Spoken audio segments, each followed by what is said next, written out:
These guys in? Yeah, no, it's a new guy, right? You make a trade, a new player shows up, it brings a buzz. That's what that's all about. We've come off the road, travel day yesterday. Usually the morning skate's pretty sluggish, but today, it's just the energy of an important trade, bringing in a really good hockey player, and it just brings a jump to your room. So there's a special buzz this morning for sure.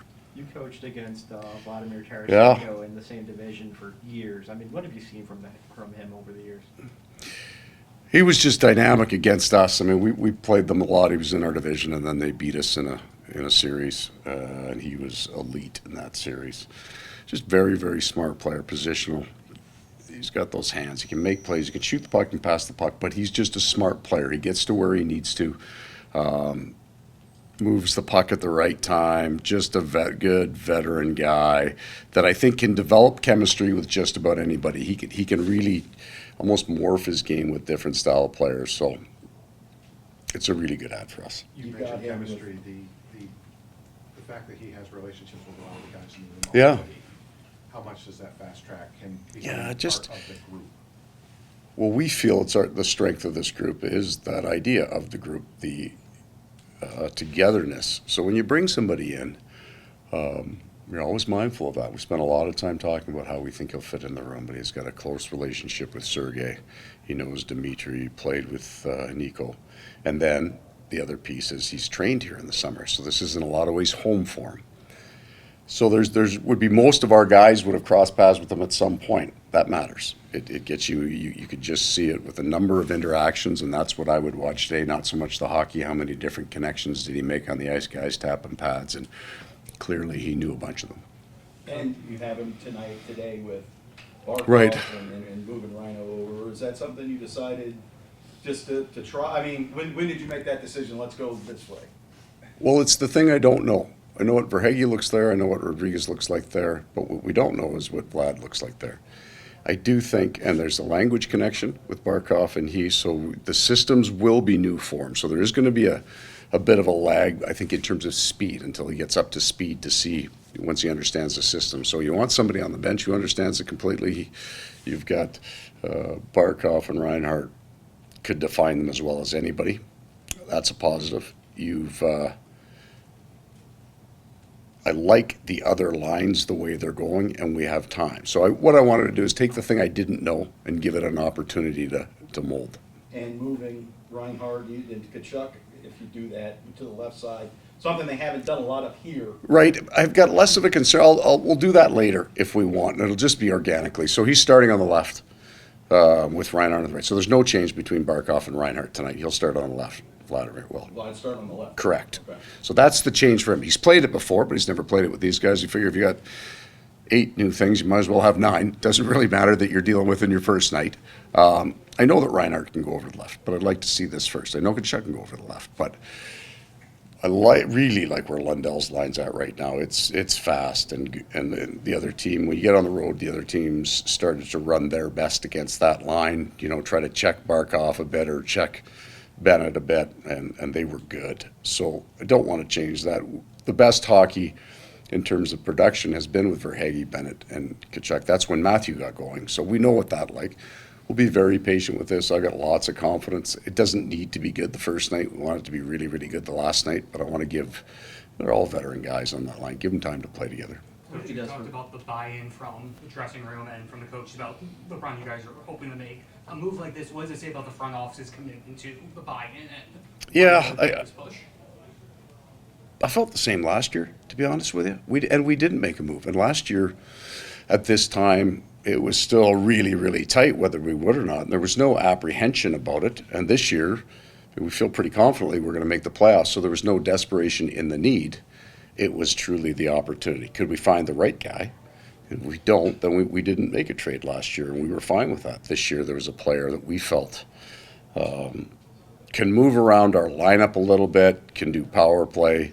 He said he's willing to kill penalties. We won't start him there. So we felt we brought a guy. It does matter that he's got a home here, that he wants to be here at this age in his career. We want those players that are really going to embrace the opportunity, come in. We've got a good team here. He does have a Stanley Cup ring. He does understand what a deep run feels like, the cost of it. So we've just felt he fit really well. You talked last year about how that group, sorry to go back to last year, but that group had an edge because of the way the season started and because of the acclimation that was needed Right. to learn systems. Where's the edge coming from right now when things are going the way you Right. want them to? Where's that? Where do you find that edge? I think we've played our best hockey against playoff teams recently. And I think it comes from the players and the players in the room. I think I'd like to think that I had said that enough last year, that the specialness is in the room. And they get into the games and it's not going 5 minutes into the game, they're barking. Not necessarily, they're just barking. We got guys that are driving harder. That Jersey game was a tough one. I really felt going to that we were in real trouble, that would be a night we could lose by 4 or 5 goals. It's set up that way. But by the time we got to the third period and we're still in a tight game, those guys figured out a way to grind it out and get it there. It's the room. We've got a special bunch of guys, and I think Vladimir will see that early and enjoy it. Obviously not a lot of holes and things are going well right now, but when it comes to what he brings and what you're looking to get out of Vladimir, is it just mainly the 5-on-5 scoring, the depth scoring? Is that kind of what you hope to get out of him? No, I understand the question and the thought, and when you look statistically at his career, you would say that's what you would hope to get. This guy can score goals. I just want him to come in and play with the rest of them, because our leading scorer is going to back check just as hard as our guy who's the lowest scorer. So just come in and play with the rest of them. If you score a bunch, good for you. If you don't, and we're winning, good for us. Everybody's happy. There's not so what's his skill set maybe is another way of asking that question. He can shoot the puck, he can pass the puck. What I want to do is get him to a comfort level that he's not thinking about what I want, he's doing what he wants. See what's there, make the play that's there. Does it help the room when not only bringing in a guy like Vlad, but you're not trading away another roster player? For sure. For sure. Because what you think you know about a room, you necessarily don't. What I mean is, if you trade the 12th or 13th forward away, sometimes people will say, well, they didn't lose much off the roster, and that's fine. But if you trade a guy that's deeply connected to your room, there's always that chance, especially if you don't know the connections. But being able to, coaches love when you trade draft picks, right? Because they're 7 years away from being somebody that I'd see anyway. So bring in a Stanley Cup champion and not have to say goodbye to a close friend for those guys, that helps. Since he's on this line, why has Barkov and Reinhart worked this year? I mean, in the last couple of years. Yeah, I would fully understand that question. But the one that I would be stuck on is, why didn't it work last year? Right, I guess Because it looked like it was. All it did was it didn't score. That was it. Like, the plays were made, the defense was good, they weren't cheating the game, and you're going, I understand why I like this, but we're 20 games in now and there's still no numbers there, and those two men have to have numbers. It's a big part of what they do for us. So it works because they're both really smart. They're very hardworking. They don't cheat the game. They never have for points. They're on the right side of the puck, and they can make plays. Whoever would coach this team would come into training camp brand new like last year, and see these two guys skate, would put them together. This isn't a miracle pickup by me. It's just obvious. And then it didn't work, and that surprised me.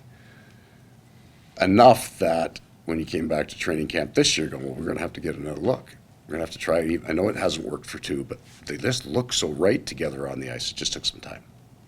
Tonight is 2000s night for the Panthers. You were here a lot, the old Southeast Division days. Yes. Night and day from back then. And Carolina used to come in here and roll these guys. No. Well, no. It was a fair fight back then. We were both fighting for last place a lot. What do I truly remember about it? I went to the old Miami Arena. I got into a few games there. That was 90s, though.